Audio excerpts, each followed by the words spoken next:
এবার দেশে তীব্র তাপদাহের কবলে পড়বে বলে আভাস দিয়েছে আবহাওয়াবিদরা। শুধু তাই নয়, কিছু এলাকায় অতি তীব্র তাপদাহের আশঙ্কা তাদের। এর মাঝে ঝড়ো বৃষ্টি হলেও অক্টোবর পর্যন্ত থাকবে গরমের তীব্রতা। আবহাওয়া ও বৃষ্টিপাতের ধরনে এমন পরিবর্তন বলছেন বিশেষজ্ঞরা। বান্ডেল থাকলে প্রতি সেনমানিতে টাকা বাঁচবে। বিকাশ সেনমানি বান্ডেল কিনে জিতুন প্রতি লেনদেনে। এবার উত্তরাঞ্চলের রাজশাহী, ঈশ্বরদী, চাঁপাইনবাবগঞ্জ, নাটোর এবং দক্ষিণাঞ্চলের কুষ্টিয়া, যশোর, চুয়াডাঙ্গা সহ কয়েক জেলায় পারদ উঠবে 42 ডিগ্রিতে। এর বাইরে কিছু এলাকায় তা ছেড়ে যাবে 42 ডিগ্রি।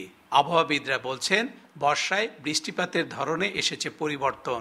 এছাড়া অনাবৃষ্টির কারণে দিনে তীব্র হচ্ছে তাপমাত্রা। এবছরও মাঝামাঝি তাপমাত্রা 40 ডিগ্রি কাছাকাছি, মাঝে মাঝে বিশেষ করে উত্তর অঞ্চলের 42 ডিগ্রি তাপমাত্রাও চলে যেতে পারে। যে পরিমাণ জনবসতি এবং বেশি, এই কারণে আমাদের পক্ষান্তরে গ্লোবালি কম থাকলেও কিন্তু আমাদের তাপমাত্রা বেশি থাকবে নর্মাল থেকে। শীত শেষ হওয়ার পরপরই বগুড়া সহ উত্তরের অনেক এলাকাতেই শুকিয়ে গেছে জলাশয়, খালবিল, যার বিরূপ প্রভাব পড়তে শুরু করেছে জীববৈচিত্র্যের পাশাপাশি প্রকৃতিতে।